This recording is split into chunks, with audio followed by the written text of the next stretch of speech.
Olha, gente, eu tô aqui em casa, na minha casa aqui. Eu tô fazendo aqui hoje pescoço de gado, pescoço. Aqui, ó, já tá cozinhando, né?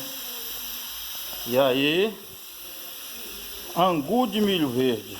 Vocês já comeram angu de milho verde? Tem lugar que tem estado que fala que é mingau, o outro fala que é... Que pra mim é angu, que no Goiás é angu, tá? De milho. Só que você não põe nada nele. Na hora eu vou fazer um vídeo explicando pra vocês como é que faz um angu pra comer com frango caipira, pra comer com carne de pescoço de gado, igual eu tô fazendo ali. Entendeu? E é uma delícia. Se vocês fazerem, fala que você não encheu a boca d'água agora. Fala pra mim. Então um abraço para os meus seguidores do Kawaii. Um abraço para todos. Fica todo mundo com Deus. Obrigado.